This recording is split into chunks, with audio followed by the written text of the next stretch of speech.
I'm unmuting us now because I was starting and we were all muted. But anyway, welcome everybody. Welcome to Never Going Back. We're so excited that you could make it here today. And if you feel like participating, we do have a chat.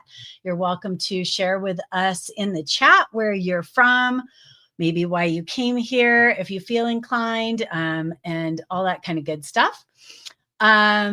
And yeah, this is my lovely co-host colleague, Victoria Sofitel. And we're going to be introducing ourselves more formally. But if you don't know who I am, I'm Margaret Jacobson. I go by the Mother Rising with Yin-care. I'm also the Minister of the Interior with Yao Company.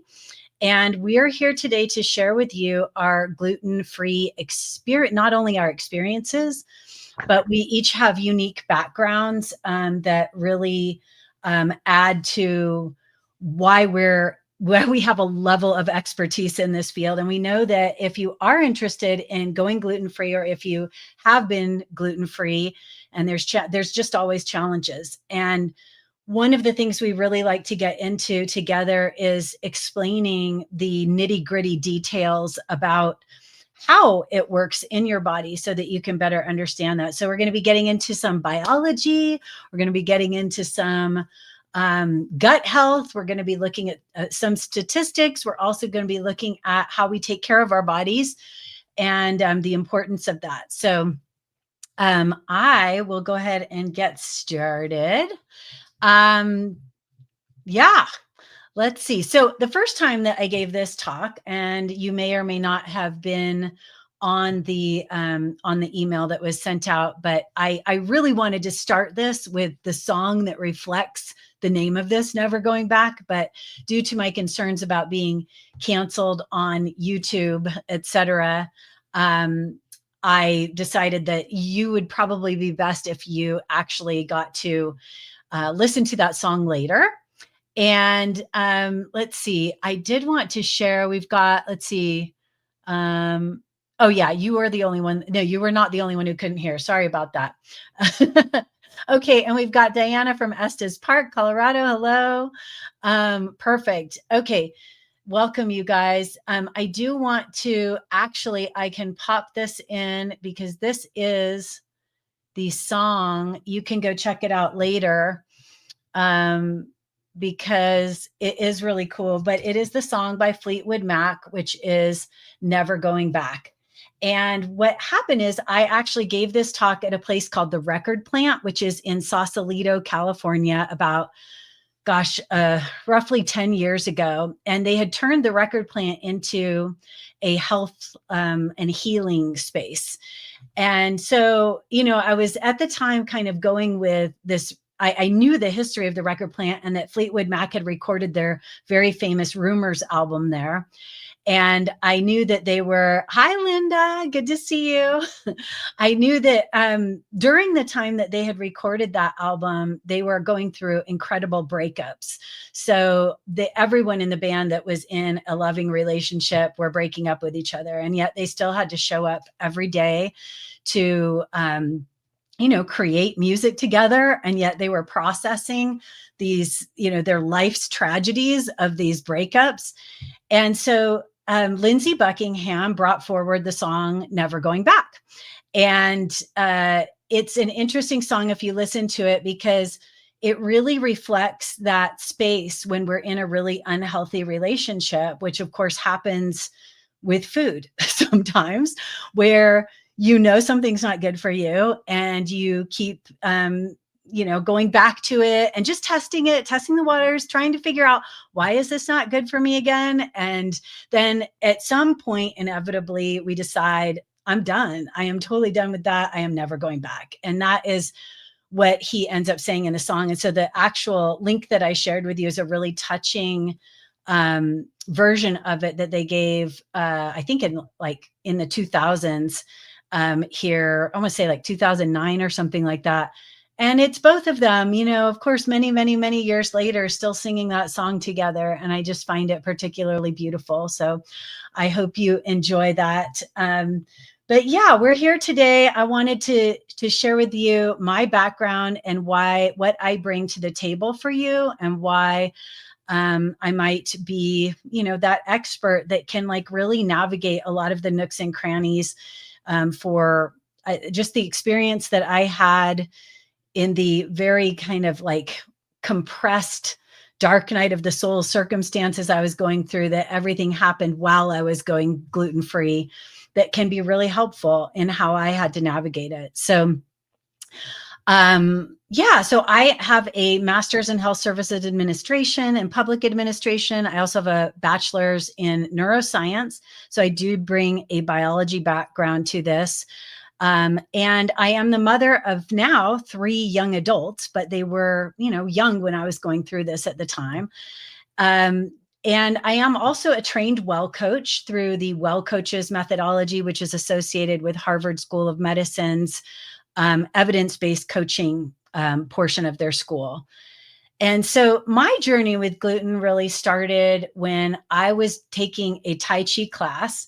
And it was actually Tai Chi for enlighteners, they called it. So it was all older people, but I happened to be the youngin'. I think I was 40 in the class, or right around there, maybe a little younger.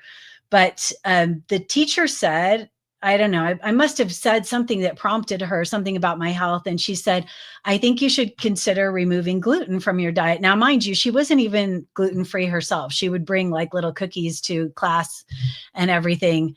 But she had some kind of intuition to tell me she thought I should be on this gluten-free diet.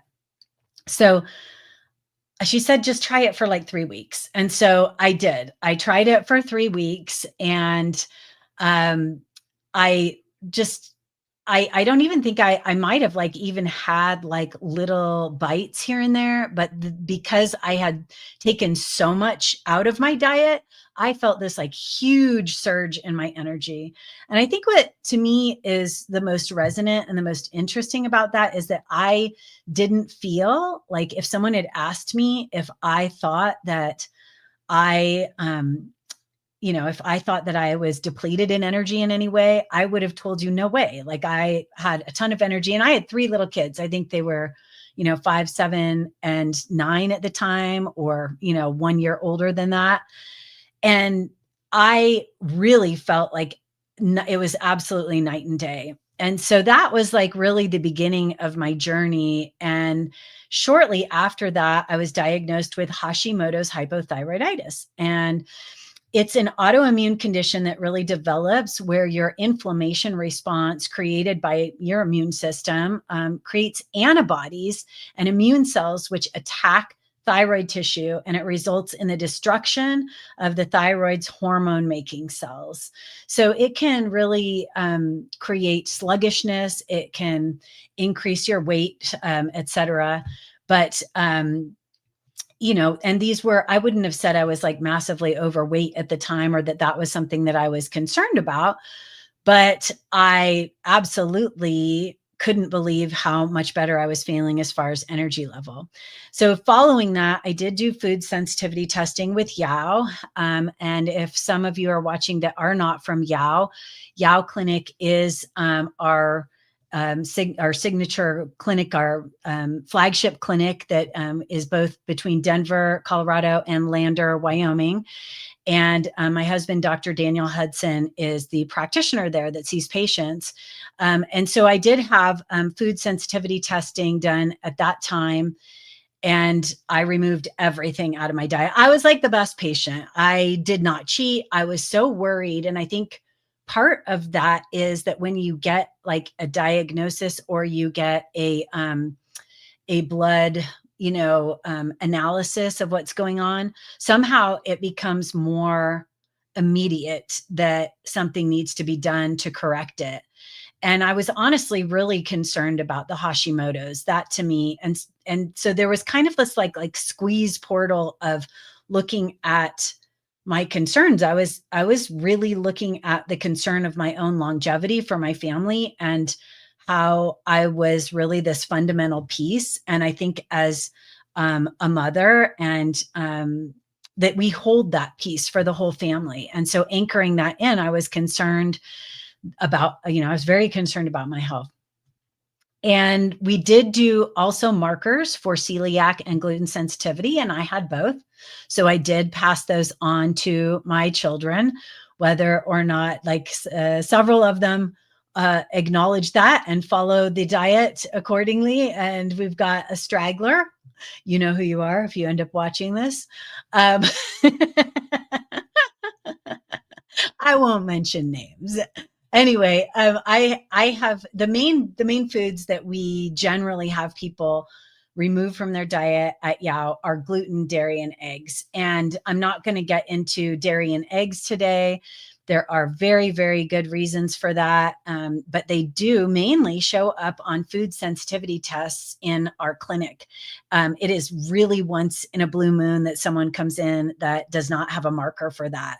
And so the easiest thing that we often tell people is to just, if they feel like they don't have the money to pay out of pocket for a test, just start by removing those things from your diet and see what happens. And we're going to get into what that entails, because it's not just like, it's not something you can do just as I'm going to try it for a week thing. And I've tried it, and everything is nothing affected me kind of thing. Because I'm sure most of us have heard people say, I've tried removing gluten from my diet and it really didn't affect me. And you have to be very diligent. And I'm going to show you the biological logistics as to why that needs to happen. So I have continued with that diet, and it serves me very well. I've had continued improved health, and I have not cheated. I don't cheat. I'm not a cheater. I definitely am an evangelist for this type of lifestyle because it has served me well.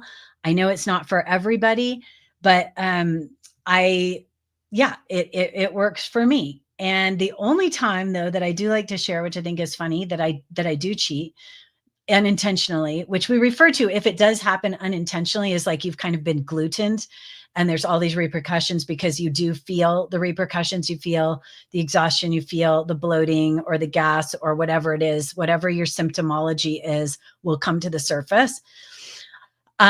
I have that in my dreams and they're more like nightmares, but it's really not fun. In the dream, I usually realize that I've used some kind of pancake mix or something that contains gluten, and I'm like really upset about it afterwards, and I get really angry, and that whole go down that whole rabbit hole.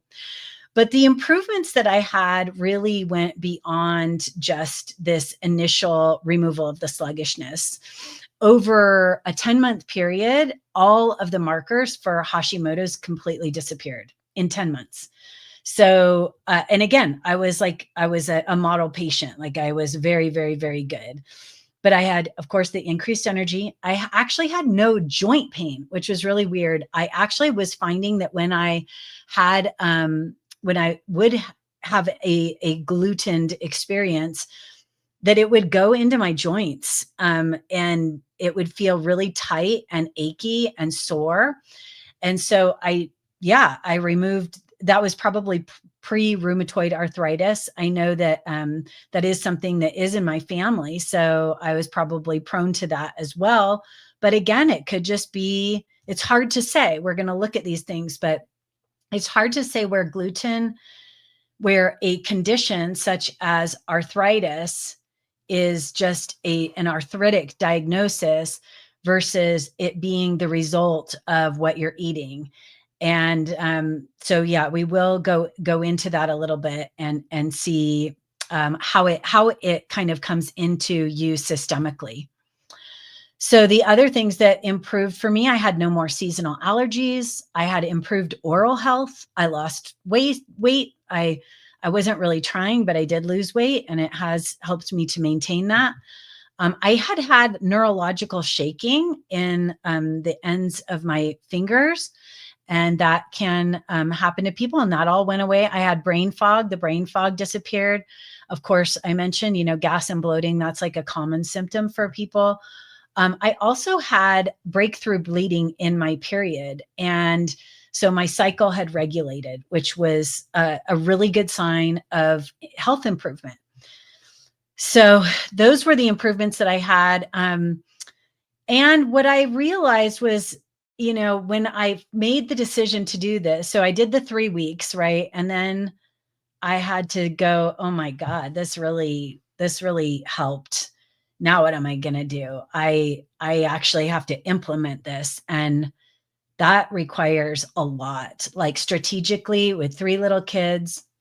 It was not I was in a marriage at the time that my now ex-husband was it was an assault on the relationship to him. And so there was a lot of animosity around it. And so there was a lot of circumstances, but the fact I think that was the most threatening within that was more that I was starting to realize that I was worth something, that I was worth, and that just shows the dysfunction of the relationship, in and of itself, but that I valued and wanted to honor my own health, and the fact that someone else couldn't see that that was really and truly important to the whole family, that was life shattering.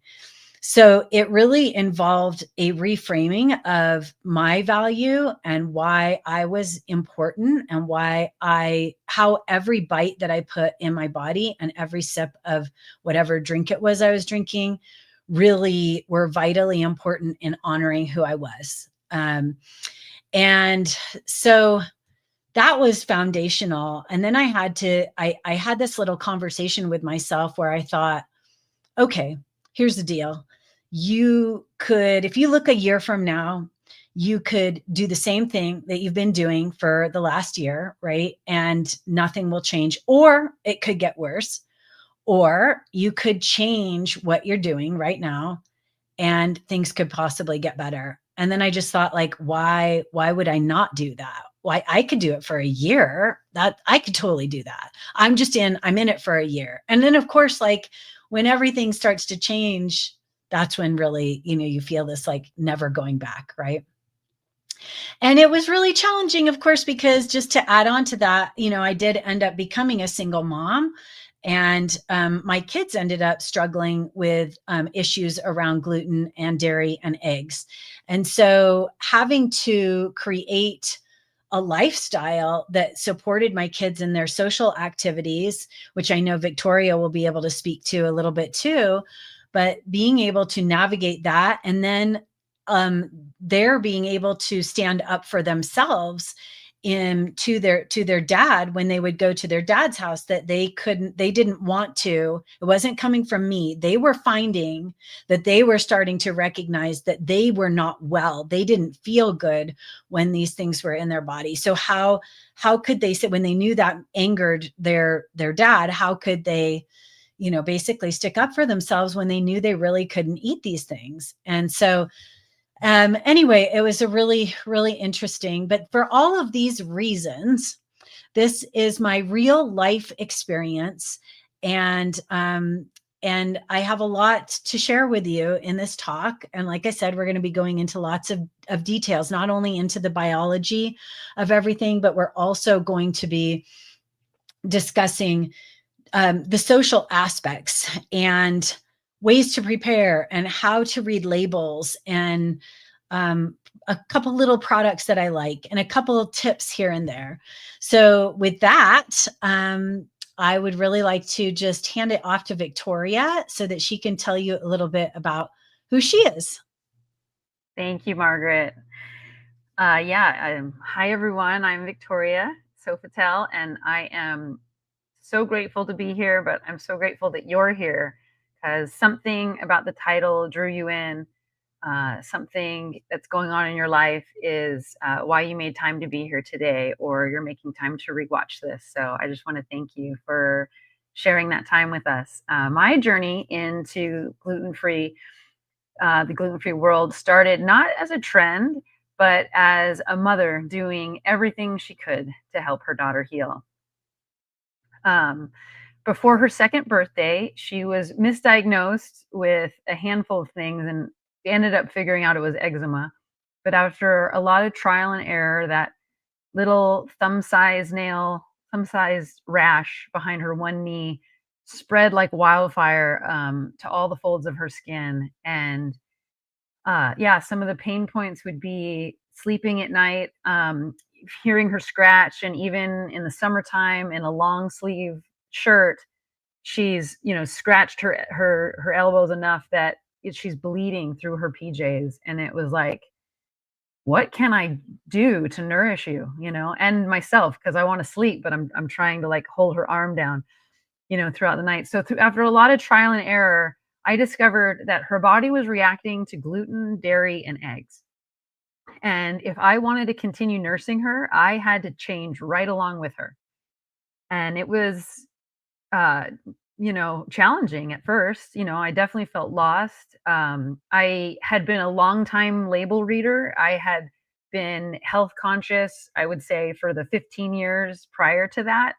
Um, and yet I couldn't find things on the shelves that were free of gluten, dairy, and eggs and made from organic ingredients. It was like that was, you know, that little connection of all of those items was at the time 11 years ago, that was, I couldn't find it. And so I started making everything from scratch because, as we'll get into, all the sneaky places that gluten lives, you know, she was reacting, you know, to everything. So as I joined her on the diet, yeah, we made everything we could, and something shifted. You know, what started from a place of survival, you know, turned into this love story of real food. And that experience dramatically changed my life. I had had a career in the corporate world. I, you know, had been a consultant most of my business life. And when she came and then this happened, you know, everything changed. And I went on to found Yes Bakery, and later develop my proprietary flour blend I call Victory Flour, because I strongly felt that no one should have to choose between healing and enjoying what they ate. Like, the food had to be good, but it also had to be good for me. And so it very proud that every ingredient is a standalone source of nutrition, and yet it actually tastes like bread, and it's chewy, and it's you know, not dry and crumbly like I had experienced.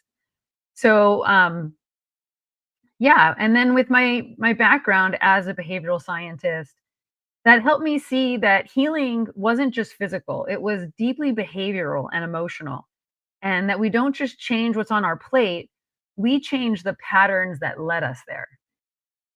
And that's where I, you know, that became the understanding for the foundation for my newest offering around the 5-week Nourishing the Vessel course, where we explore nourishment not only as food, but as reflection and ritual and renewal. And it's about helping our nervous system catch up to the new way of eating and learning how to truly receive nourishment again. So, as Margaret and I share our stories, I invite you to listen to the echoes of your own and hear that subtle nudge. You know, your body's invitation to heal is always a call home, and it begins with one choice: never going back to that which doesn't serve you. And back to you, Awesome. Margaret. Thank you. Yeah, and that's great. I'm gonna just put this up there for us. Let me just fix this Yeah, thing. let me fix Yeah, this. um, the point I want to make here is that this may or may not be the first next best step for you. So you may have come here to just learn about what does it mean to be gluten-free? Like, why would I want to do that? And you may watch this and this is great information, and maybe it applies to some other piece in your life. Maybe you get something out of it that you're like, actually, the first next best step for me is, removing another thing. And usually, honestly, more than adding things, it's usually removing things that ends up being Mhm. like the most powerful thing that we can do. But you know, but it may not be the right thing for you. And I am all about really creating what I call the health creation journey, because I'm not done. I'm at a certain place. And I am, like I said, 15 years out from this. And I feel amazing, but I also see very humbly that there's like a bazillion other things that I want to do to continue on this journey. And yeah, Sarah, that's really, oops, you want to put that back up there? Oh, sure. Yeah, because I saw that there too.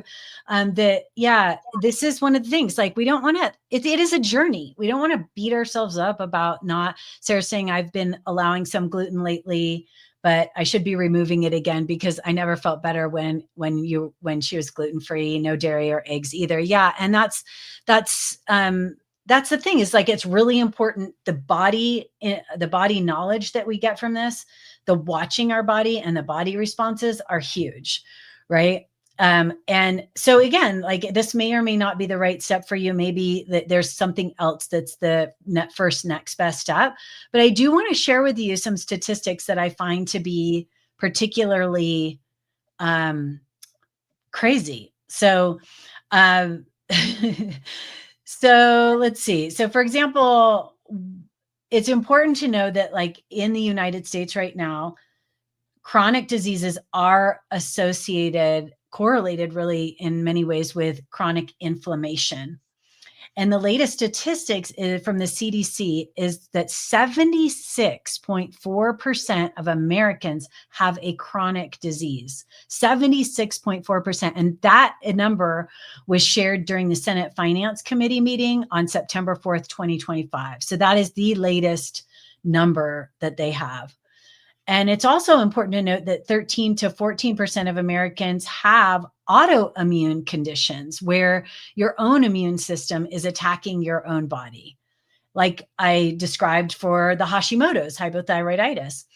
And as I'm sharing, statistics, it's really easy for us to sometimes go, oh, I hear statistics all the time. But the fact that like 13 to 14% of Americans' bodies are actually waging war on themselves, that's a war that's actually going on here in our country. So I want to just point out that we can't really know how to create a peaceful nation. We can't find that unless we know peace in our body. So making the focus and honoring ourselves in this process and taking the journey is actually not only it's breeding healthy communities, it's breeding healthy families, it's breeding a healthy nation. It's also the earth. You can measure that when there is more flow, because when all of the energy is like not going towards a war that's going inside, and it's more appropriately allocating itself to what it's meant to do, which is the incredible, beautiful body that we've been given, this beautiful body temple, right? It's doing all the things that it's meant to do, and it is meant to come into resolution and healing. That we are actually walking on the earth, and we're transmitting positive energy to the planet as well. Mm-hmm. So to me, the best way that we can be environmentalists is to also, just take care of ourselves. So let's see, I did also want to find that that 20 to 45% of Americans have been found to receive relief from a multitude of debilitating symptoms after removing gluten from their diet. So they're non-celiac, but gluten sensitive. So you don't necessarily have to have celiac, but 20 to 45% of Americans actually receive relief from these debilitating symptoms. So there are multiple speculated reasons for that. Some of them are related to gut biome issues. And if many of you that may be patients of Yao Clinic and doing diagnostic testing with my husband, Dr. Daniel Hudson, who is doing a lot of gut microbiome tests right now and working with people in that capacity, he's really seeing that this is at the root of a lot of the issues, besides having a genetic or genetic predisposition component. So what we're going to do is really take a look here. Let me, oh yeah, I've got that with at inflammation. We're going to be looking at, let's see, we're going to be looking at how inflammation actually works technically in the body. And we're going to be also looking at the actual biological mechanisms that are happening in the gut. And the reason why I want to do it this way, even though I know many people may come to this thinking, oh my God, I did not want a biology lesson. Please, please don't do that. But I know, but the thing is that, like, here's the deal. We're talking about bad relationships and getting out of bad relationships, right? Like, when you're getting out of a bad relationship, it's really helpful to kind of like go through that process of thinking, why is this relationship bad? What is not working with it? Why? And understanding the mechanism. So you may go, oh, well, he or she had a bad childhood, or they, or I am having X, Y, or Z issues, or, I'm scared of this, that, or the other, whatever. You have some kind of like structural framework to look at why it's not working. And that's why we're going into biology. And here's the thing, if you have been told that you cannot learn this, you can learn this. So just stick with me. I will try to throw in a few analogies. Victoria will prompt me if she thinks everybody's like not digging it. But okay, so let's get into it. We have types of diagnoses of gluten disorders. There are 3. We have celiac disease. And I will show you what that looks like in the intestine in just a minute in another slide. But it has the pathological mechanism for celiac disease is twofold. There is both an adaptive and an innate immune response. So it's like a double whammy that happens for people with celiac disease. And the way in which it is diagnosed is either through a small intestine biopsy, which is pretty invasive procedure, and most people don't want to do that. And where in that they will see what they call villus atrophy, and that is actually, I can show you. That is, oops, this, yeah, that's okay. Yeah, so you see on the right, that is villus atrophy. So a normal healthy villi that are inside your intestine, your small intestine has like this is, or the bottom of this is like the tissue that lines the small intestine, and then you have these little villi, right, that are right there, and they sort of sweep as the food's coming by and gather it and process it and filter out where the nutrients are, and then allow them to cross into the bloodstream, or they keep them passing along. But you can see in celiac disease there are none. They're gone. Like, they're virtually like non-existent. And so they'll see tremendous atrophy. And the symptoms of celiac are that you have impaired absorption of nutrients. So you'll see some celiac patients, if it's gone really far, will be like have bloated bellies as if they are malnourished, like you would see starving looking individuals. They will obviously have symptoms of diarrhea, abdominal pain, and weight loss.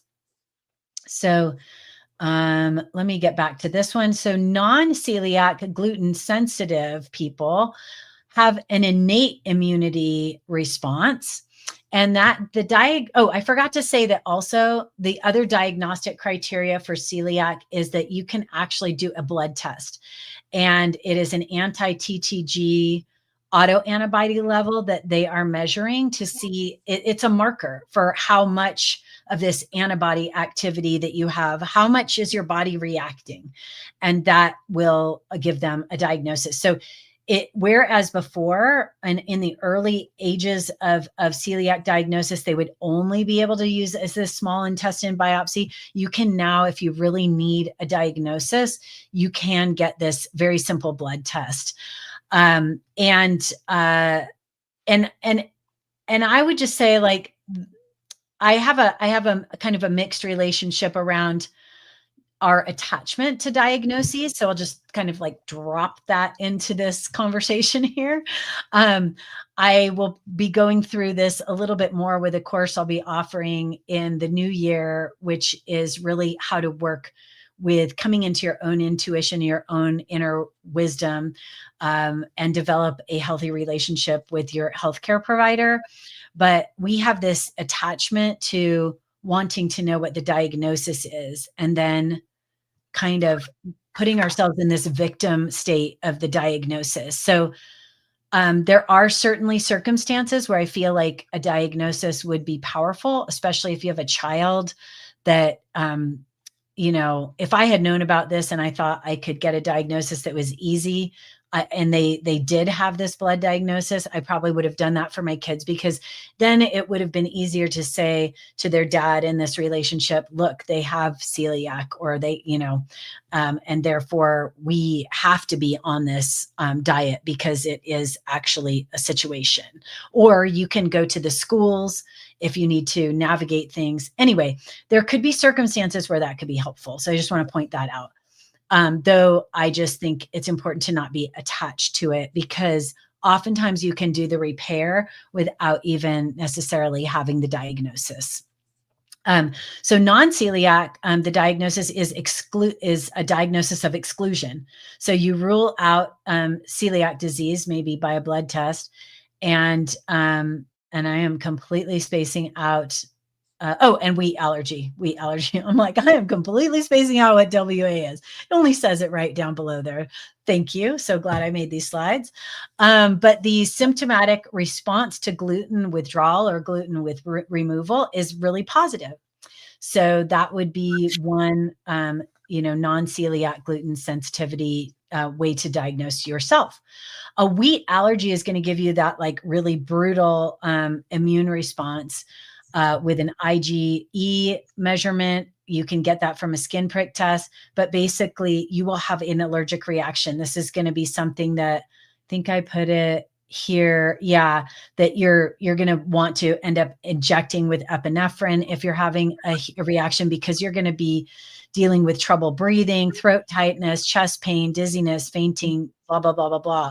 So you can see there's a lot of different reactions. I think this is a helpful list anyway, even if you're not having a wheat allergy, because some of these things will come up, like hives, skin rash, itchy or raised rash.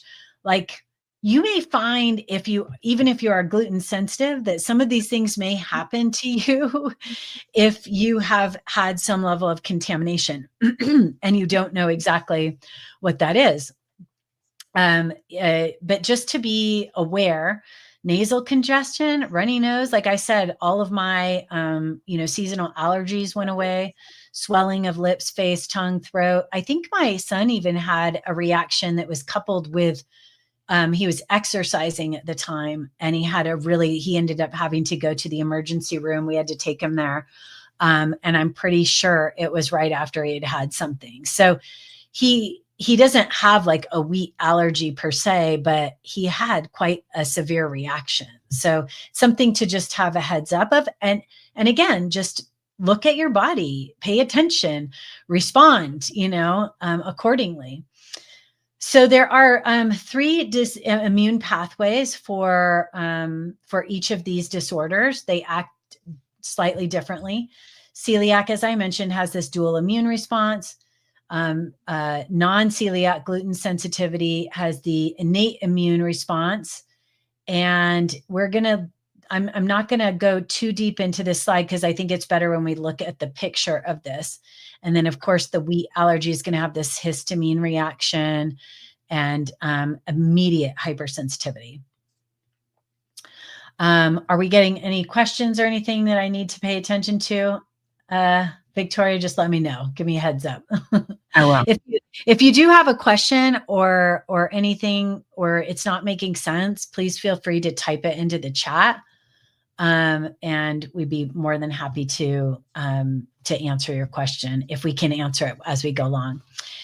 So this picture, again, is going to show you can see at the top of these like kind of columnar shaped cells that there's the cilia. So that's a representation of the cilia. And on the left side, you've got a normal gut. And you see how those big cells, which we call enterocells, are all stacked together. And there's these little lines in between them. Those are called tight junctions. And those are healthy tight junctions. And you may have heard of leaky gut. And this is basically what happens. So on the right side, this is the example of leaky gut. So there is a biochemical reaction that happens when gluten comes into the system, and it basically has a reaction with the enterocytes, which we're going to go into. You're going to learn all the juicy details in just a minute. I know you're so excited about that part. So, and you can see that the junctions, though, are gone on the right side. So things are traveling through, and underneath those cells, you see that kind of bridge, that is the bloodstream. So on the left side, you kind of see normal blood flow. And on the right side, there's all this gunk that kind of gets in there. So that's what happens in leaky gut. That's why we have reactions. And so I am going to mention this later, but I feel inclined to kind of say it now too, which is there's a lot, if we are experiencing leaky gut right now, there's a baseline level of acceptance that this is the norm, you know, Yes. and Yeah. this is accepted.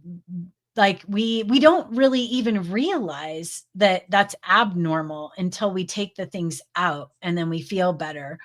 And it's, again, so socially challenging and overwhelming, which we want to acknowledge. And we're going to really detail that it is something that can stop people from really taking the plunge. And again, this is all about really coming into honoring yourself. And I do believe that you're here today because you care, because you do love yourself. And you're worthy of that love, and you're worthy of the fullest expression of who you're meant to be here on this planet, right here, right now. You have a purpose to do. And if your body is not functioning to its fullest, then you're not able to fulfill what you could even say is your own prophecy. So, just think about that, and let that just, yeah. I would just chime in on that. Yeah, please. As you were sharing earlier, Margaret, around some of the symptoms and the joint pain, and noticing, how as you brought different foods in, right, that would happen, and a few of the other symptoms you were describing, the brain fog, the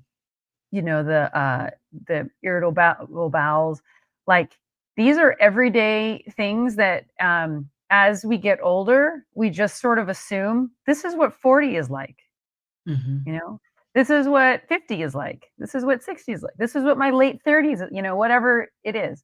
But we just start to, part of that, as you were just saying, where we are feeling like it's generally accepted. I think that's where we're lacking enough conversations and dialogue around. It's not how it's supposed to be. And I, made some changes, and I healed, and this is what my experience is. So, and then that wisdom, I feel like has in some sense been lost culturally, in the way we look to our elders to nourish us, with, the right way, or a way of doing things. And then we turn to,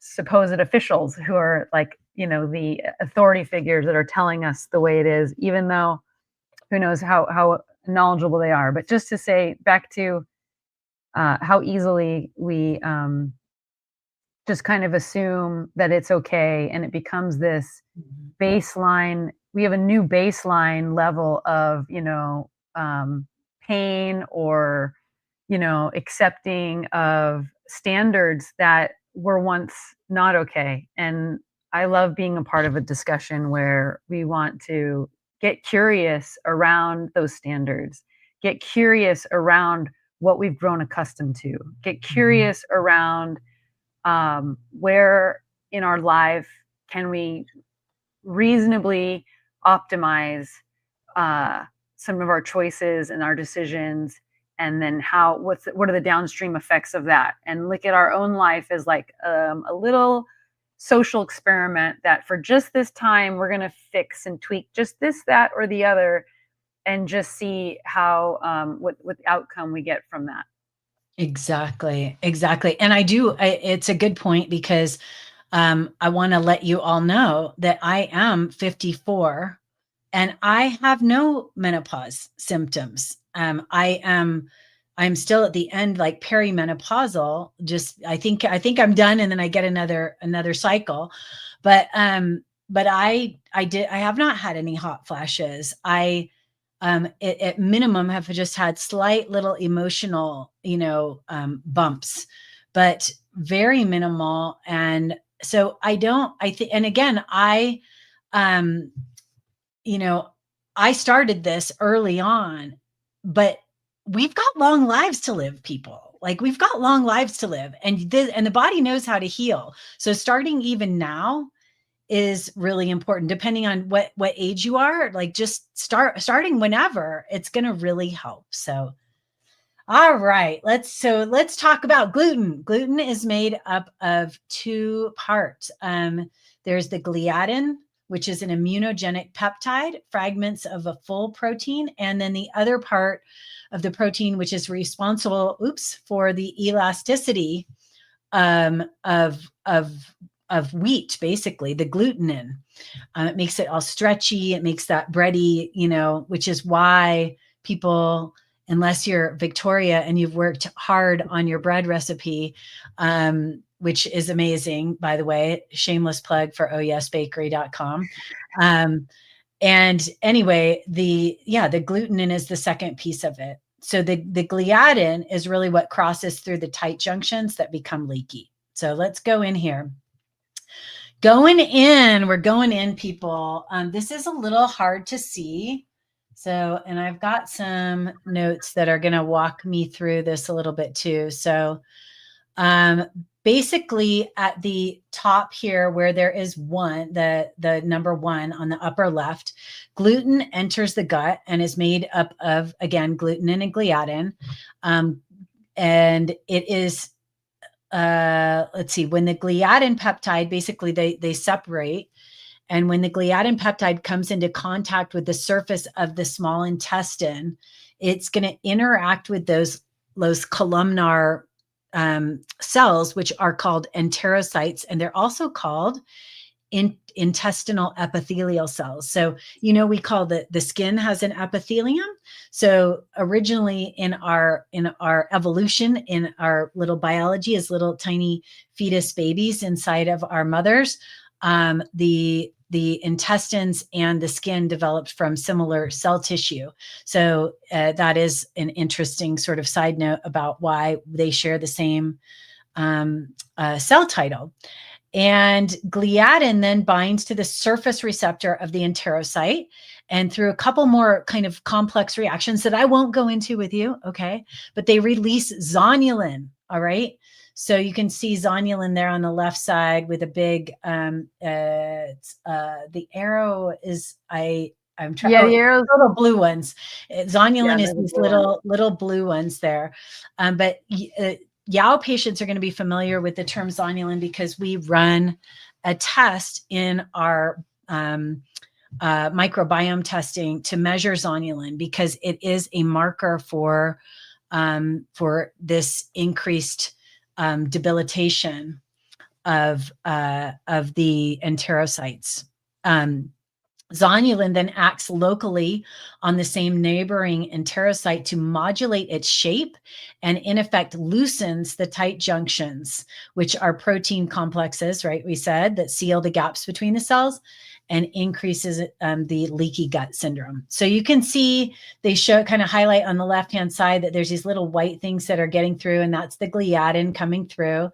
And you can see that it kind of comes down and there's a number 2. It's hard to read what happens there. But this allows larger molecules like gliadin, not just, the other thing to remember is like once those tight junctions are open, it's not just gliadin that's coming across. It's lots of different cells. And so I'm sharing with you the reactions that may happen as it relates to gluten / this gliadin molecule portion of the molecule. But this, you're going to have a whole immune response, and we're going to talk cytokines, this cytokine storm, which causes inflammation just from other things that are crossing the barrier too. So then gliadin induces the enterocytes to secrete interleukin 15, which is a cytokine called IL-15, which wakes, and that is kind of shown there, these little pebbly looking things kind of coming out the bottom. And it's got number 3 with an arrow up to it there.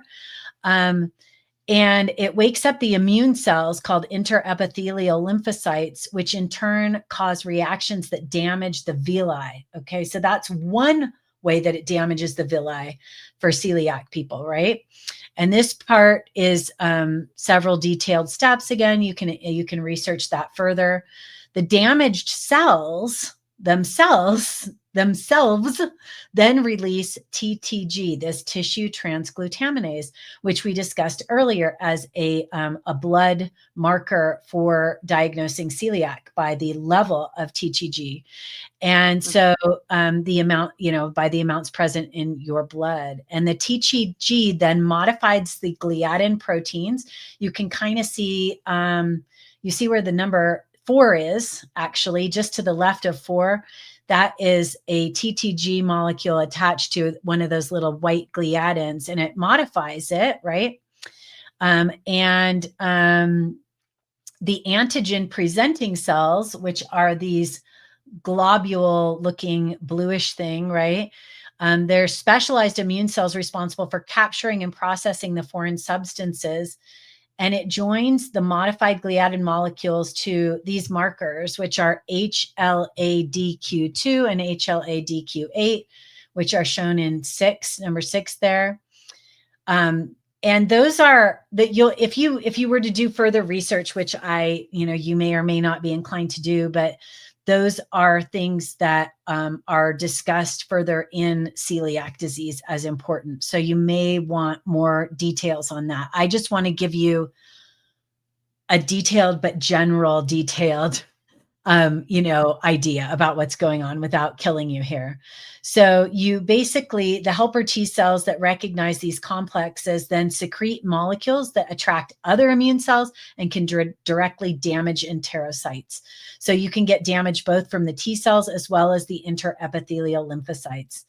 So once this heightened immune response is in action, it is ongoing and has a continuous release of cytokines, and also, again, allows other things to cross through that leaky gut, causing further inflammatory reaction. So we were trying to think of like a good analogy to give you that kind of explains this.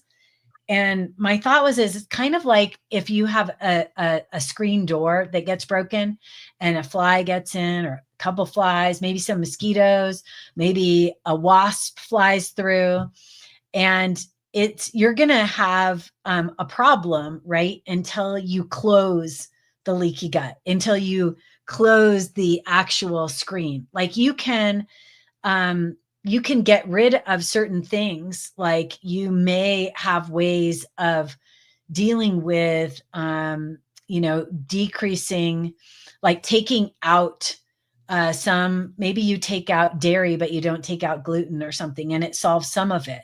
It's like you found a way to get rid of the flies, or you found a way to get rid of, the wasp. The way you're going to get rid of one thing is different than the way you're going to get rid of another. But you're not going to really have healing until the whole inflammation is calmed down and those tight junctions are sealed up again. And that can take time. It can take time and it takes effort. But so we're going to get into what a baseline, what a minimum amount of gluten is that can cause a reaction, because that's really important. But let's go to the next slide. So we do have this systemic manifestation process. We've got the zonulin gateway that releases the gluten, triggers the release of zonulin, which causes the tight junctions to open. We've got sensitized immune cells that leave the intestine and migrate then to distant organs, including the brain and nerves. And we're going to show you that this is how it directly correlates what you're eating is causing other symptoms around your whole body. So it's imperative that we make that connection, because in our Western medical model, everything has been segmented into, this is your neurological system, and this is your digestive system, and this is your skeleton system. This is, your hormone system, whatever. All these systems are considered separate, but they're not. They all are so interrelated. And so this local inflammation can migrate to distant organs, it causes what we call extra intestinal symptoms, fatigue, joint pain, neurological issues.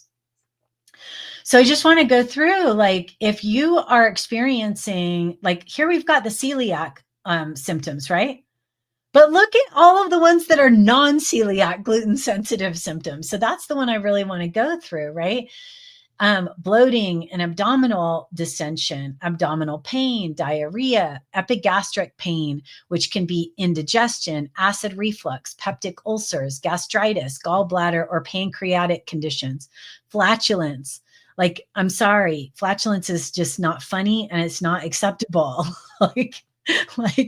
There are ways to become not so flatulent. I'm not saying it's like it's going to completely disappear, but it's a thing. It's a thing that one of these baselines that we've accepted, right? Constipation, tired, but then we've also got diarrhea, right? It can manifest in different ways. So you could even go back and forth. Tiredness, chronic fatigue, headache, migraine, brain fog, foggy mind, lack of well-being, dermatitis, skin rashes, again, joint and muscle pain, numbness. I can't read the bottom. Can you see that? The last thing on there. What? Depression. Yeah, depression, anxiety, anemia, weight loss. All right. So how can it affect the brain? I wanted to just go through a couple systems so you can see if the cytokines are circulating systemically and they reach the brain, they can disrupt the blood-brain barrier, making it more permeable. And this is referred to actually as leaky brain. So leaky brain leads to mental sluggishness, poor concentration, memory issues, and general brain fog. Okay. And we may have some people that joined us here from the Yin-care side of things. And I wanted to explain this because we get a lot of women with recurring bacterial vaginosis or yeast infections. And of course, they're like, we don't talk about them a lot, but they're incredibly debilitating people. Like, they're terrible and nobody wants them. But this is how it relates to gut inflammation. The increase in systemic cytokines can also reach vaginal tissue, leading to a disruption in the mucosal immunity of the vagina, making it less favorable for the protective lactobacillus species and more prone to overgrowth of pro-inflammatory bacteria, thus altering the pH and leading to what we call in Chinese medicine damp heat, and toxic heat conditions, which within these conditions, women will develop bacterial vaginosis, yeast infections, and even HPV. And this mechanism is actually called the gut-vagina axis, but nobody talks about that. So it's a thing, people. Okay.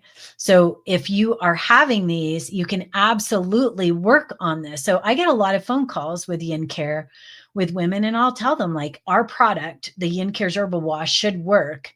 If it's not working, there's something else going on. And, you gotta look at these other things. So, All right. So associated chronic conditions, autoimmune comorbidities, celiac disease shares a genetic basis with multiple autoimmune conditions.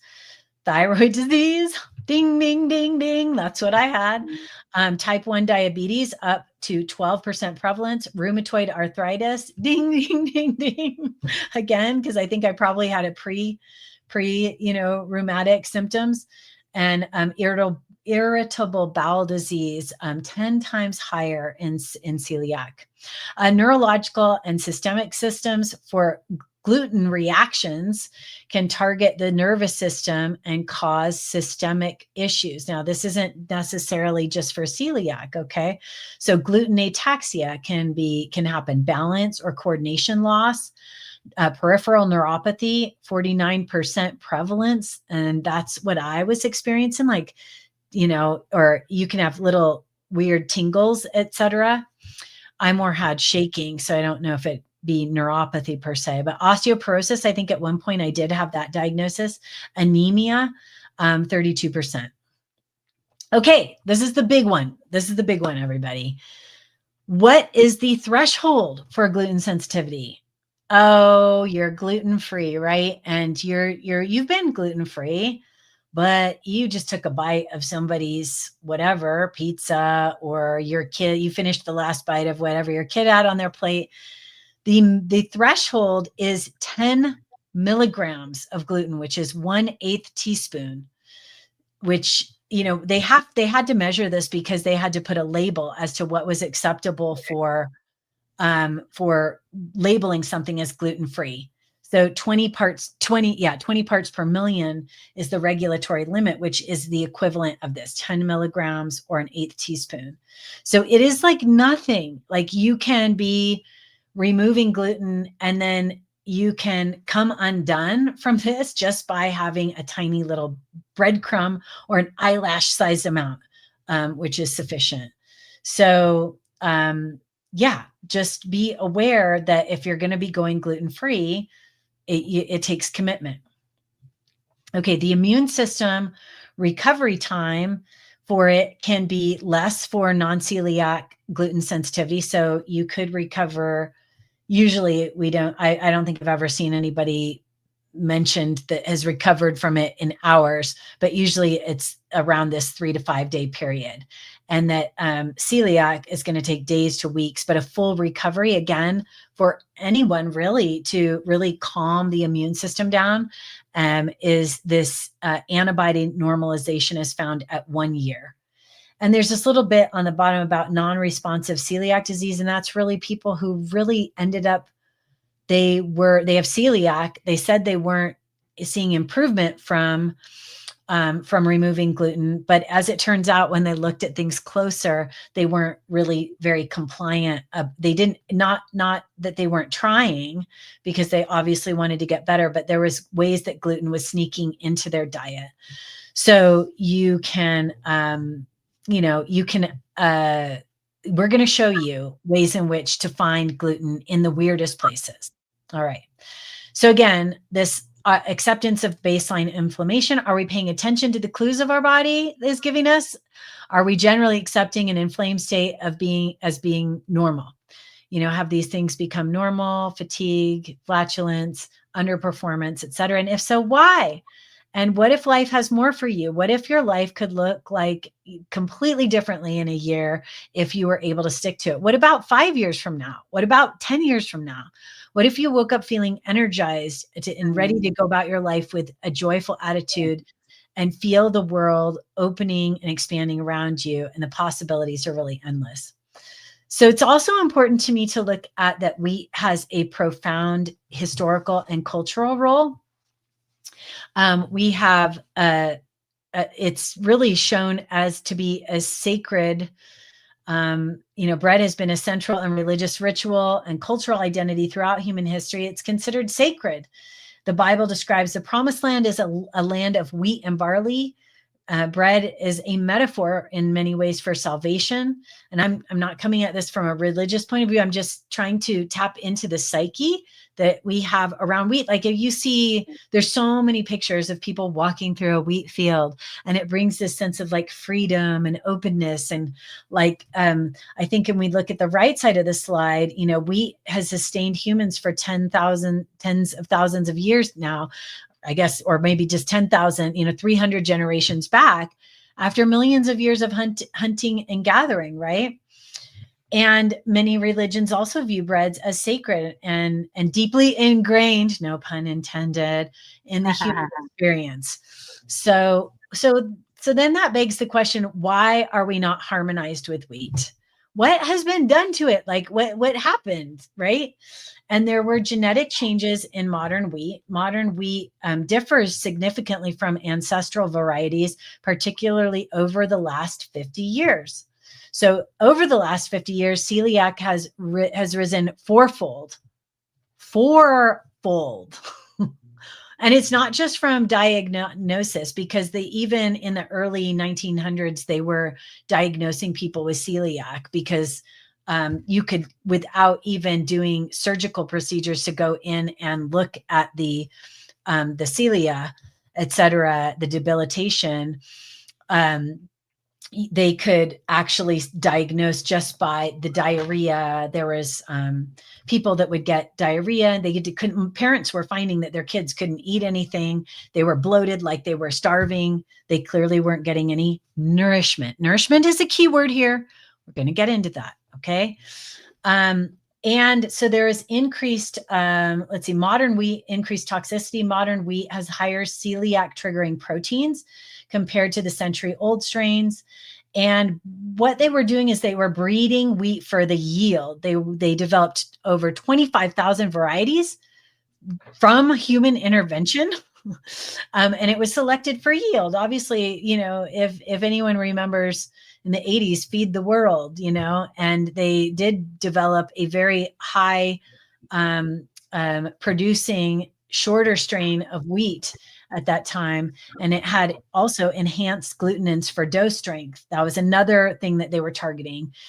And what they found is in a modern triticum estivum that they found that there's, I've got to actually divide the modern bread wheat, Triticum estivum, has a recent origin, and its D genome has been the focus of genetic manipulation by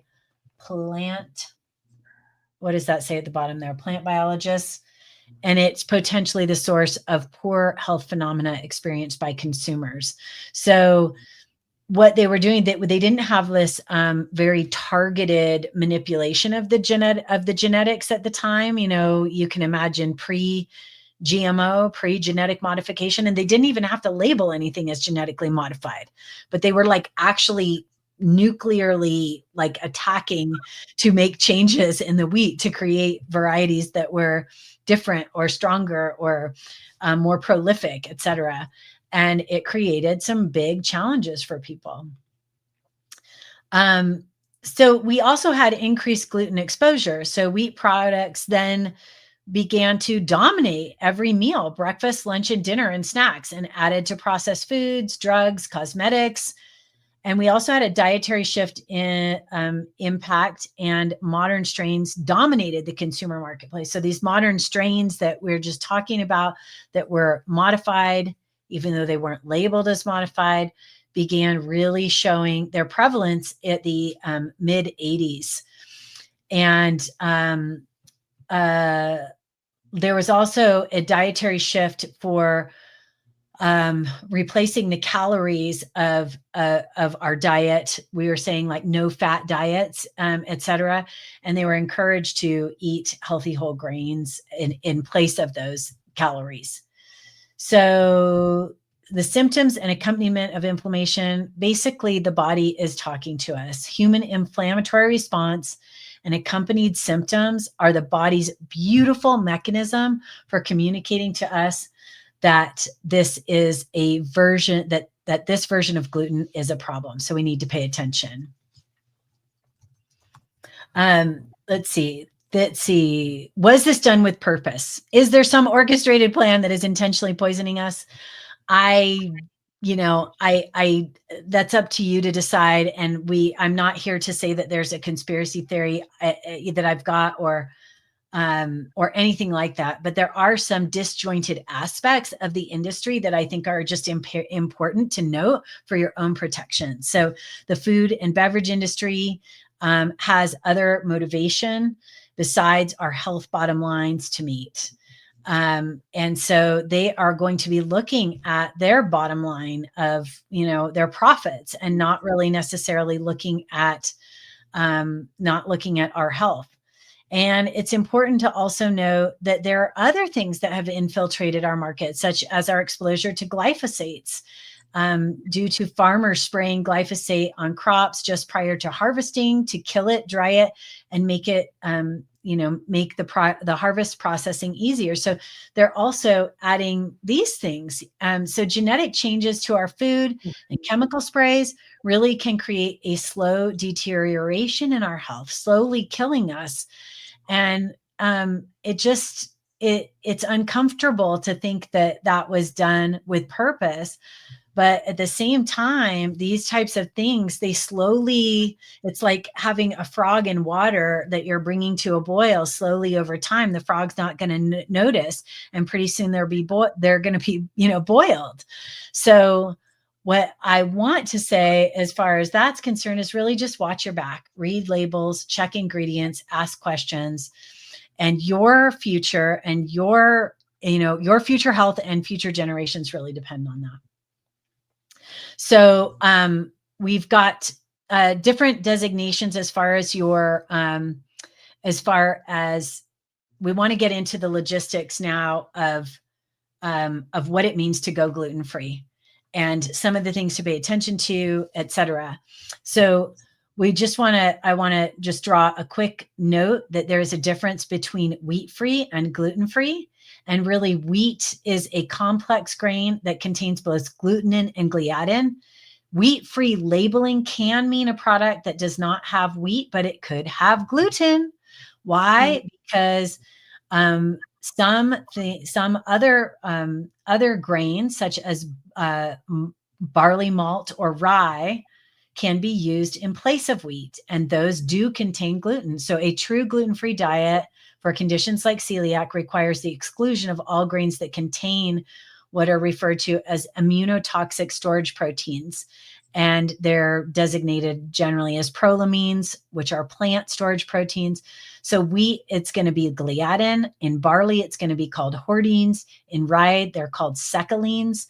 And not always essential for everybody, but there are avenines in oats. So those are just things to pay attention to.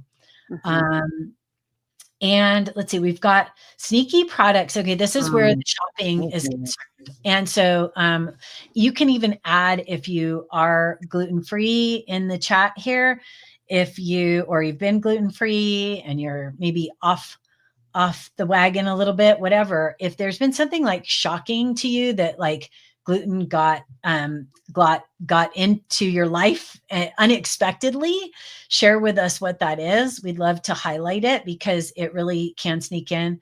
And sorry, these look a little wonky there. We did our best. We're having some trouble with some of the slides, but for processed, so there's unexpected places where gluten appears as thickeners, binders, or protective films. We've got processed meat, sausages, hot dogs. You just have to look at the label. Sometimes it'll be like wheat flour or flour. You got to just look and ask questions. Soy sauce. So an alternative to soy sauce that's going to be gluten-free would be tamari.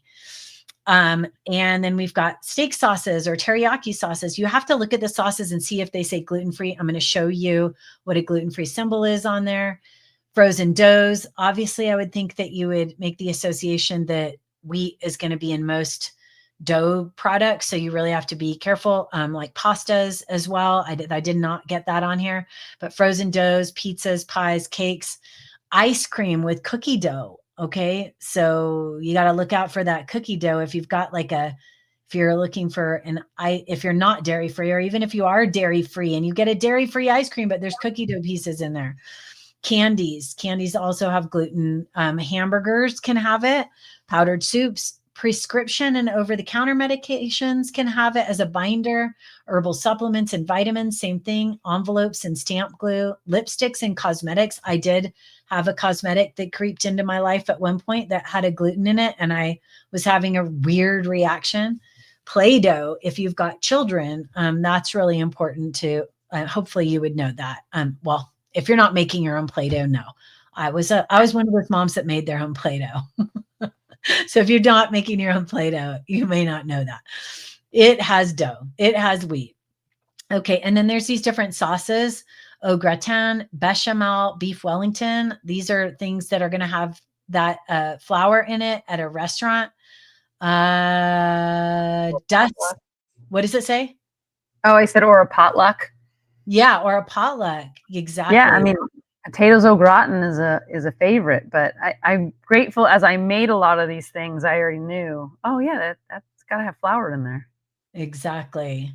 Um, Dusted or encrusted, farfel, fricassee, fritters, gnocchi, pan gravy. I can't read underneath that. Can you see underneath there? Yeah, it's roux. Hmm. When you're making a roux, Right. it's just usually flour and water. Oh, and then tempura, right? Tempura, seitan, Yeah. and Per- scallopini. yeah, exactly. So watch out for those things. I think we've got think it's, oh, here we are. Yeah. Other things to avoid in questionable foods. How is this for everybody? Anyone, if you want, put in the chat, is there anything that, yeah, like I said, that was sneaky or that you're surprised that it's in? Like, is there anything that like is shocking to you that you're seeing here? Grains that contain gluten. There are other grains that we may think are like healthy. Like I used to have couscous, and that is a wheat-based product. So wheat-based products that are other grains. So spelt, seitan, couscous, einkorn, emmer, kamut, durum, barley, barley malt. So malted vinegars have gluten in them. That was really a big bummer for me. I really love malted vinegar. But extract, malted extract, barley extracts, flavoring, rye, triticale, which is a wheat rye hybrid, and then other weird, questionable foods to examine that contain hidden wheat, barley, or rye. Imitation bacon, imitation seafood. So for me, that came up when you go to a sushi restaurant. And I think like I'm like super great because I come to the sushi restaurant with tamari, my own tamari sauce. But like the sushi roll actually has fake crab in it. And that is made with gluten, and that stinks. So you have to order fresh crab, you know, in your sushi roll if you're getting like a whatever it is, California roll or something like that, or skip it and get something else. But just be aware that's where it snuck in for me. That was one of my surprises. Marinades, broths, soups, again, candies, seasonings, salad dressings, sauces, gravies, low fat foods, packaged flavor, rices, or potato mixes. Um, Okay, so reading labels, this is a gluten-free mark on the top here for what to look after. If something is gluten-free, it's going to have a mark that looks like that. It's going to say gluten-free. There's several different kind of looks to this. And reading labels. This is one of my favorite little cereal products. Seven Sundays, plug for them too. They don't even know I'm putting them up. Lucky them. But they have some delicious granolas. It's very hard to read the ingredients, but one of the things that's important to point out, I think I mentioned it before, but that gluten-free diets is not necessarily a healthy diet. So you can have really crap gluten-free foods that are terrible for you. And I'm going to show you the difference in just a second. But this happens to be a healthy one. It's got almonds, coconut, sunflower seeds, dates, pecans, pumpkin seeds, coconut oil, flax seeds, chia seeds, strawberries, bananas, and vanilla extract. And you can see only 1 gram of added sugar, 4 grams of plant protein. This is really a great one. So you have to become an expert reader of labels, basically. And if you get used to a product that like is really good, you know it's good, you know it's clean, but every once in a while you got to go back and read the label again, because sometimes they're bought out by another company and that company wants to save money on the production, and then they change the formula, and then it's made with terrible oils or maybe even gluten or something like that. So watch out for that. Here is a terrible product for you. And one of the things I was absolutely addicted to for a long time. It doesn't even have an actual gluten-free symbol on it. This would be the gluten-free Oreo. These are, as you can see, the ingredients right there. These are not healthy. but I did want to bring in that, like, as far as a gluten-free life, there's steps to it. Like, you may not be at the place where removing all crap foods is easy for you right now. And Yeah. so this was like one of my last standing like things that I was addicted to, I would say addicted to. It was like a comfort food, you know, it was like something that I grew up with. And I could, even if you got, like, I would get, there's other brands, there's like Glutino that makes one that, but I think some of them have eggs in it and I couldn't have the egg ones. So these ones didn't have eggs, but look at all the other crap they've got in them. So anyway, just to say, like, you're not a bad person if you are choosing to eat some of these unhealthy gluten-free foods. It may be part of your process. Again, this is a health creation journey, and it just begins with taking one step at a time and having that grace and love for yourself. Okay. So it can sneak into mixed flavorings and drinks. So mixed drinks and liqueurs. We're going to do a slide on alcohols in just a second. The most common way gluten sneaks into drinks we may think are safe is through additives and grain-based alcohols. And it can also come in as caramel coloring, sometimes wheat derived caramel coloring. So you got to look out for that. Flavored vodkas and sugars with high fructose corn syrups and cocktail mixes. Generally safe would be wine. It is gluten-free, but you can watch out for sulfites, okay? Sake is a rice-based wine. Potato vodkas, rums are sugar-based and sugar cane based, I guess you said, and 100% agave tequilas. Not all tequilas are 100% agave. So I'm telling you this because, again, we're going to explain a supportive system that we've got in place for you, should this be of interest to you, but it's going to carry people through to the holidays. And we're going to be looking at the holidays, and drinking generally happens to be part of the holidays. So you want to be able to partake in the things to be sort of normal, like to feel that you're celebrating with other people or that you're social. So there are ways to do this with honoring yourself still. Okay. So again, you always want to just read the labels and check your individual reactions. Like, did that have a reaction for me? Because sometimes things will be labeled like there's a gluten removed beer, but to me, it makes my head itch and my skin itch. And I know that there's gluten in there. I know I'm having a reaction. So you can't fool me. I don't care. Like, okay, even if it isn't gluten and it's something else, something is not right. And I can't have that. So here are some of the distilled spirits, safe versus risky. The distillation is supposedly eliminated. It eliminates the gluten peptides, but risks remain from source grains or flavoring. So I really don't believe, like, they'll say that, you know, through the distillation process, you're removing gluten peptides. But like I said, I still feel it. So you've got whiskeys, there are no, distilled from rye, barley, wheat, corn mash, right? Usually below 20 parts per million, but sensitive individuals will react. And examples of that are Jack Daniels, Jameson, Bushmills. I forget, there was one that Daniel and I found that was, oh God, it was like a really high proof sailor strength rum that masked itself as a whiskey that was pretty good, but it was potent and too much.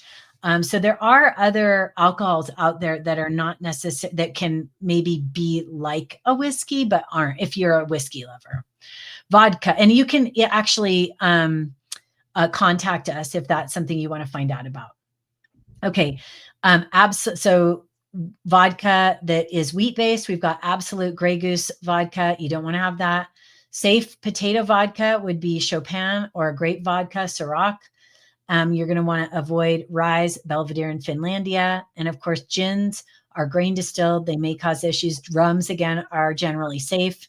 As sugarcane, brandy, and cognac can be safe because they are wines and 100% agave tequila. So again, just notice, are you stuffy? Are you achy? Are you foggy? What's going on? So pay attention. And okay, do we just have to mention beers here in that There are gluten containing fermentation made from fermentation. We've got gluten containing grains, inherent, whatever. I don't know what I'm reading here. There are beers.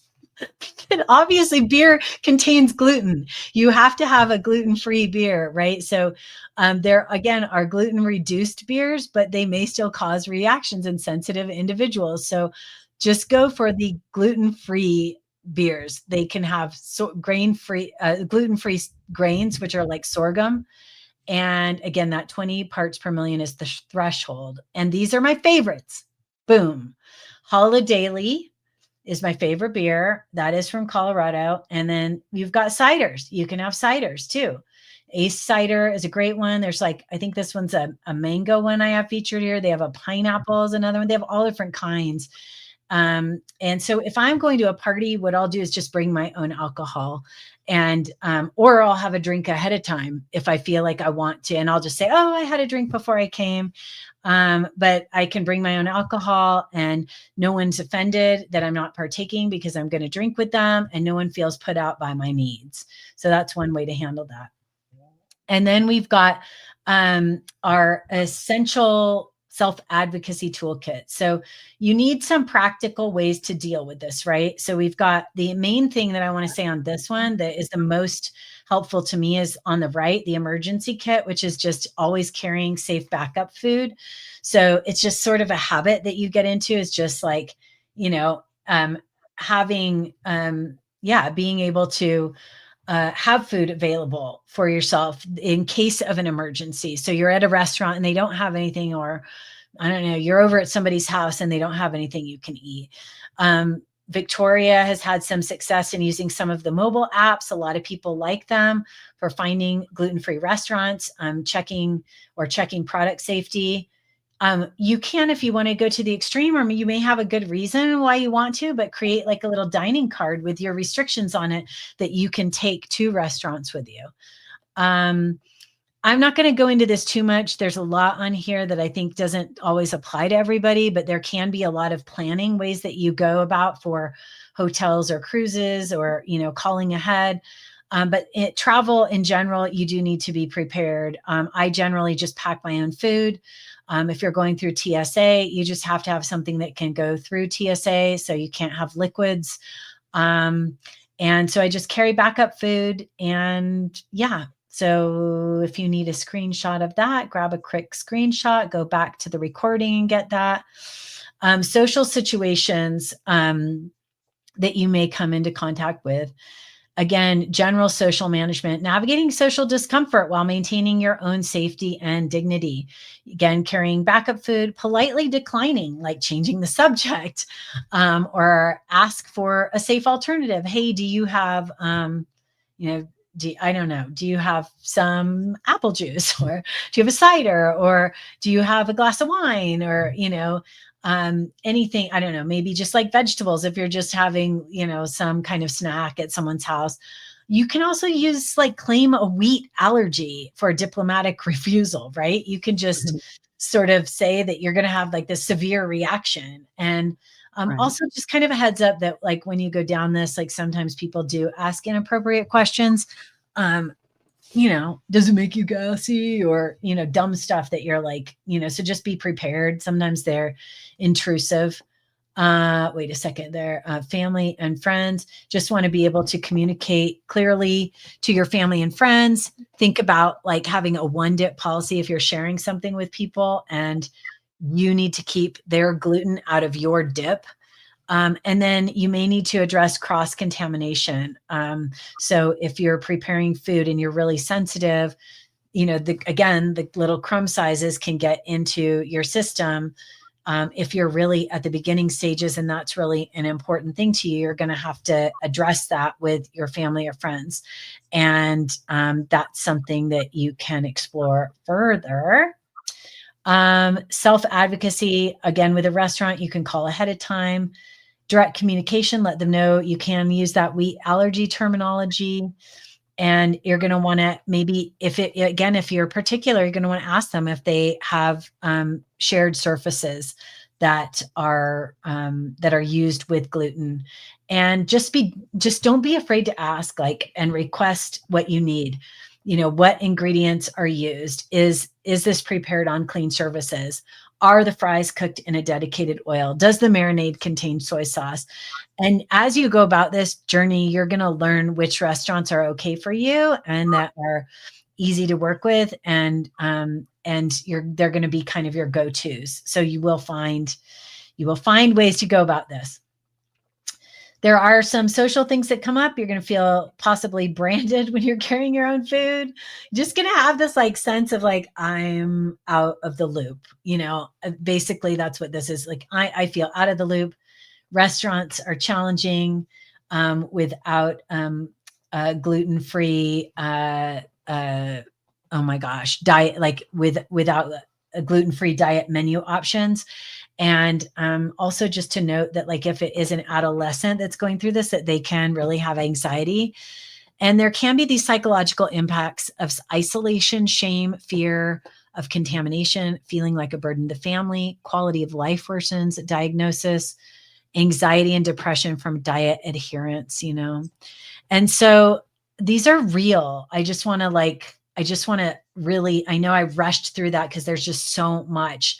So my wish is that if you did sign up for this webinar, and if you didn't, you can request that at the yincare.com website and go to the contact page and just request a link, and we can add you to that list for a recording. I think it will be on our YouTube channel and our Rumble channel for the next week or so. And then it will be removed, as it will be a private course that people will be able to sign up for. So I know that we did rush through a lot of these last slides because there is so much detail, but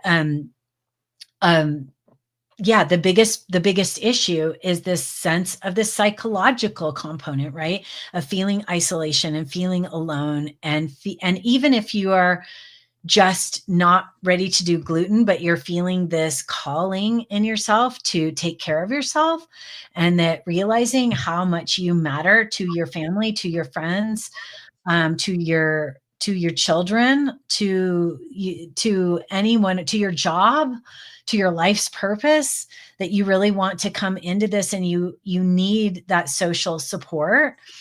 For all these reasons, like, you know, we know that we are creating healing in our bodies by making, whether it is going into being gluten-free or we are choosing some other type of choice in our health creation journey, right?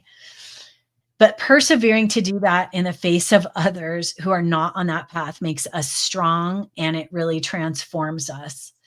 And so going back to this idea of honoring ourselves and celebrating our strength and empowering our transformation, we're doing that by truly finding what it is that nourishes our vessel.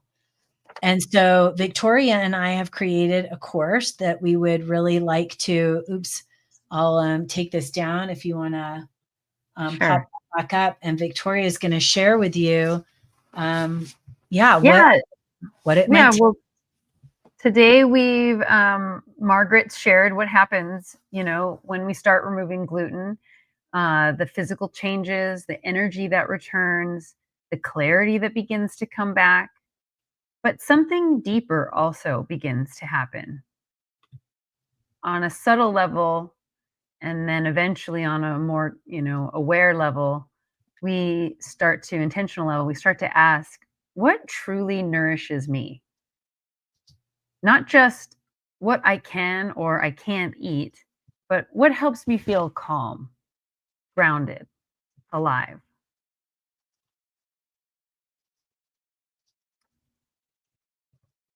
Oh, I'm so sorry. I was responding to someone in the chat there.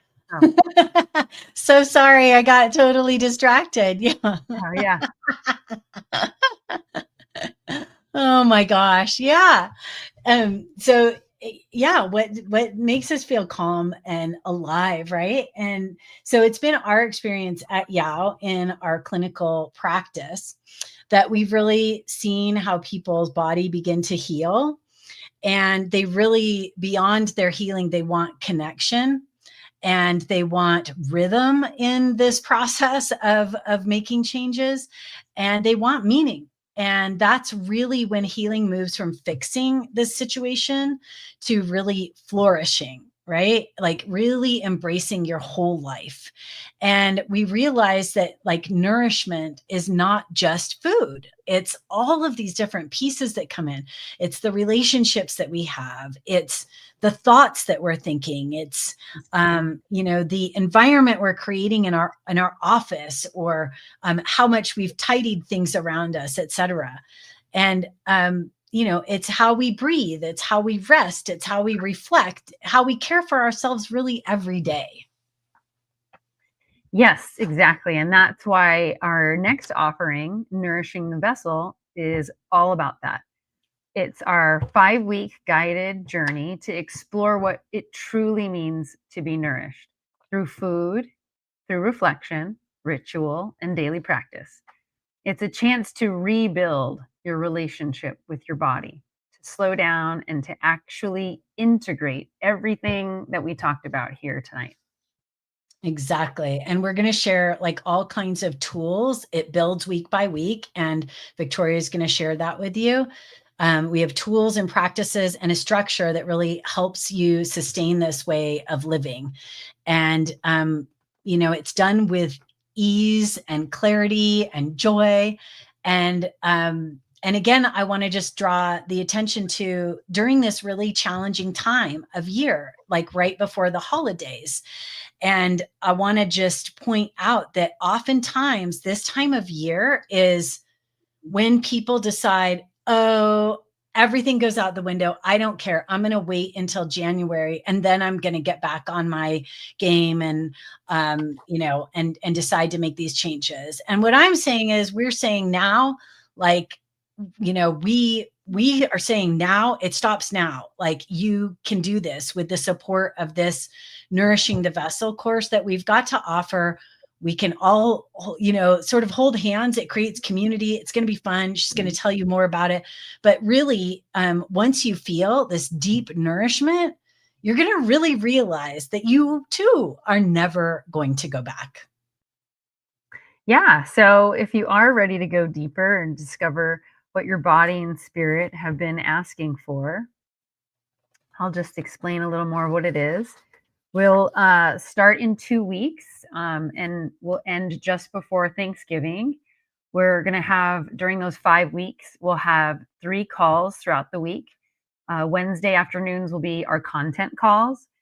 Sunday afternoon will be our play sessions. We're going to give you a little welcoming gift. We'll tell you more about that. But in the welcoming gift will be some of my flour, and we'll come online and we'll just have fun making things together. Just like if we could gather in one another's kitchen, this will be the closest we could do it to do that.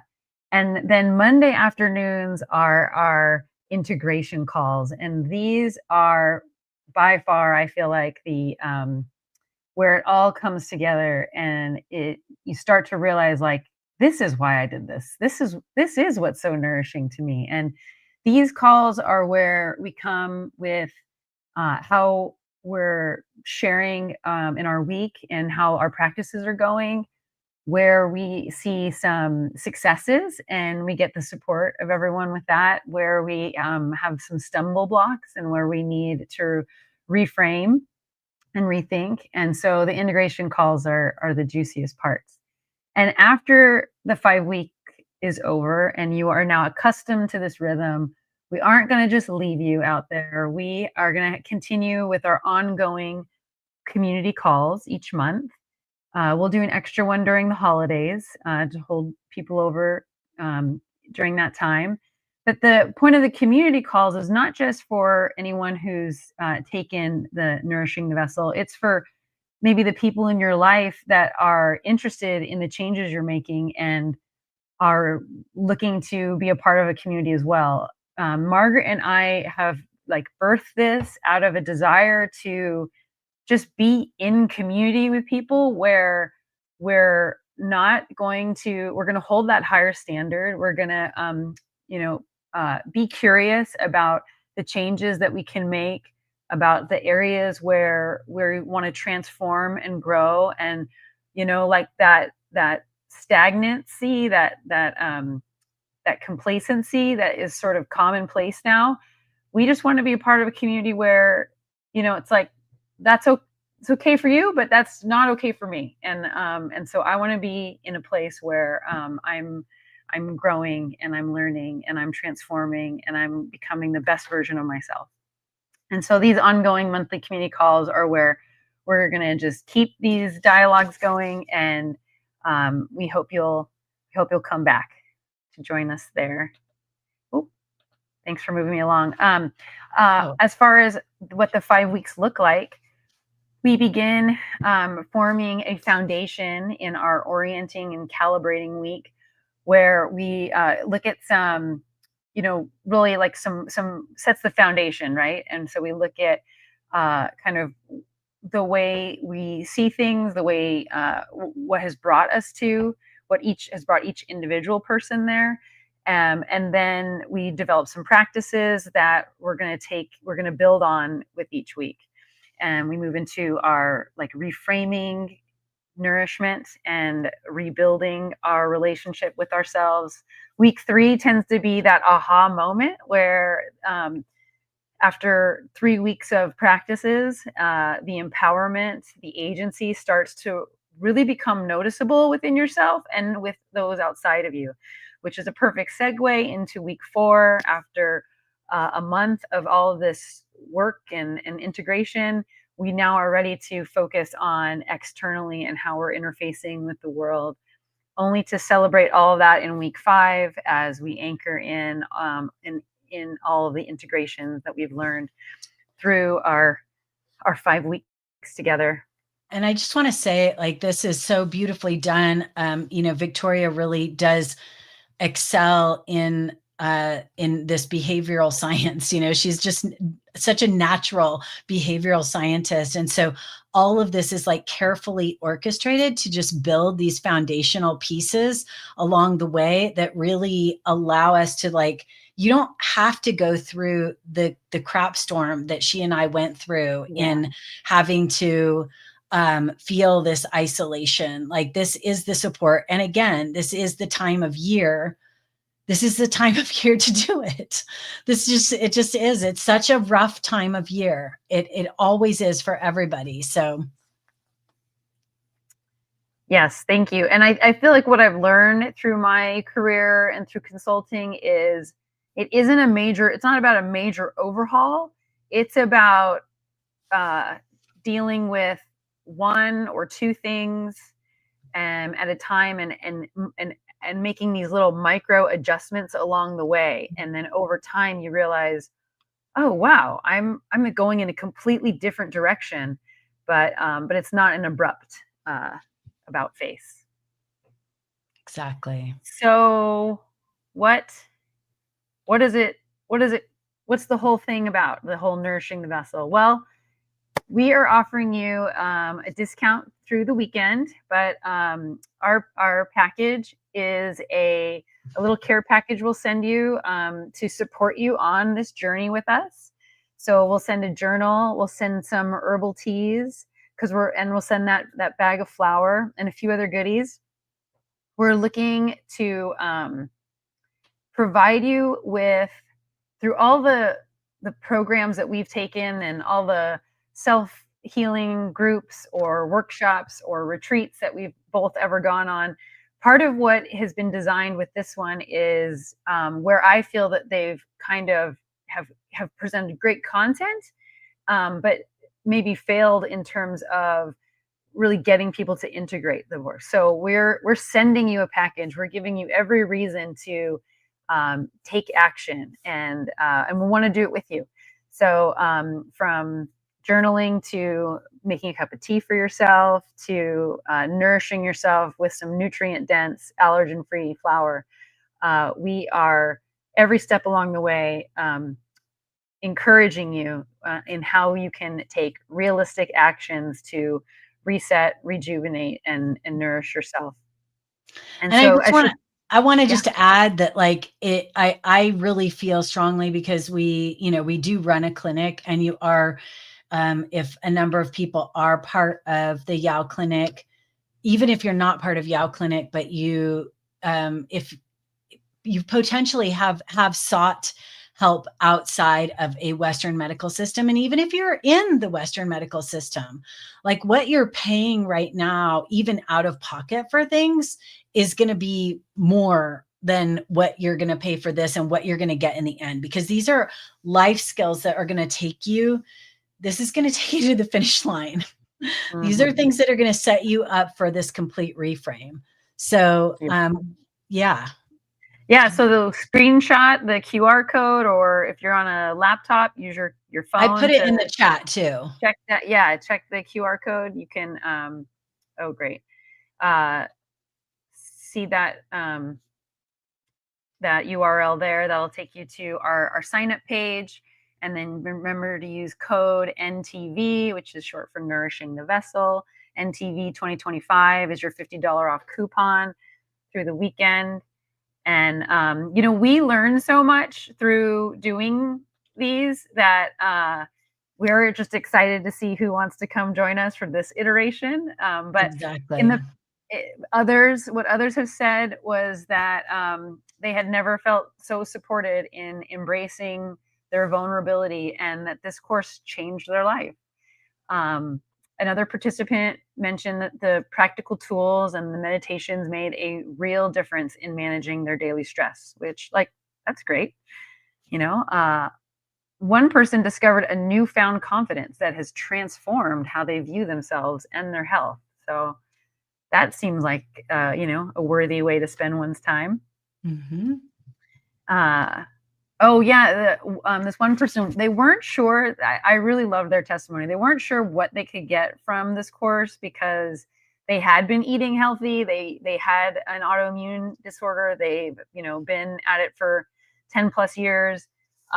They were very regimented, and yet so they weren't exactly sure, but they were curious. And they what they share here is that they were surprised just how much they got from the content, the practices, and the facilitation. So I have to say there really is something for everyone. I mean, this was designed for people who maybe have just been handed, a medical report that says, "Hey, you got to change or else," and they're sort of left,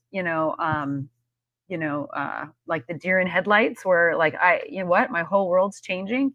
This was really designed to come alongside someone in that life experience and walk them through how to get to really feeling confident on their own 2 feet and moving forward. But to hear that someone who's been on that journey for so long gets so much out of our time together really just speaks to my heart. Another participant I remember sharing, and I also shared this as a facilitator, this concern around her time and working the 2 hours into her weekly schedule, and how she was a little nervous or some anxiety around working it into her schedule. And I also was like, yeah, me too. and we both found that we both had the same realization that, like, that the time we spent together was so uplifting, so nourishing, so eye-opening, that there was such a spaciousness throughout our day, and we were excited to block off that time and be available, to be present for the course, or to be present for me, to be present to facilitate the course. And I was so excited to see what people were going to come back with, and what they were going to share with their homework. And so it was really a fun moment in time that we are and it excited was, to. yeah, it was like, I would just say we're super excited to see who comes to our course, because we get so much out of it, as Victoria said. And we are on the path when we kind of create the container for what we're going to go through together. It really sets this like healing space for all of us. And it creates this focus around nourishment that is so profound and so deep that it really helps you continually on a daily basis to go back to what is nourishing. And so, yes, we're super excited for you to come join us. I can't remember. Do you have another slide there? I don't. We were actually going to Okay, see cool. if there's any questions Yeah. left. If anyone has any questions, either about the gluten-free course or about, or about the Nourishing the Vessel, we'd be more than happy to answer your questions. And yeah, we're just so happy that all of you could make it today. It's been really, really joyful to share this information with you. I know that going gluten-free is definitely a big topic and confusing one. So it's our wish that you got something really special out of that. And we're, thrilled to be offering this as a supportive next best step for everybody if you're interested in feeling that loving support and have your hand held just a little bit. Yeah, or join the circle of women or people. Exactly. It might be more than men. Yeah. The circle of people coming and holding hands in unity around making nourishment their norm. That's And it. Let's the community make call nourishment great again. and the community calls that we'll be offering too, right? Yeah. So, I mean, that's a great thing to partake in as well. So just keep your eye out for those community calls. If you are, want to just see what that's all about. Of course, I think like Victoria may have said that, those we're obviously going to keep those.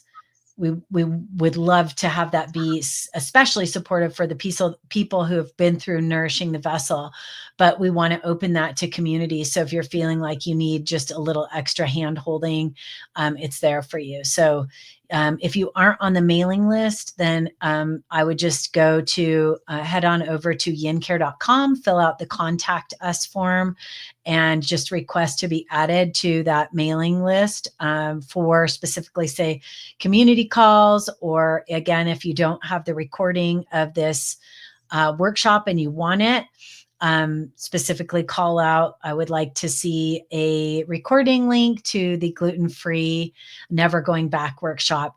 Again, it will remain on YouTube and Rumble through the weekend. And then at a certain point, it will be pulled down. So it's been a pleasure. We're so grateful to have you all here joining us on this amazing journey of never going back.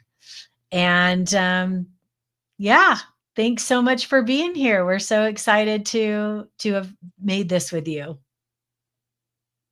Bye Yeah, for thank you so now. much for your time, Margaret. We appreciate this comprehensive guide that you've presented for us today. So thank you. Absolutely. My pleasure. Thank you.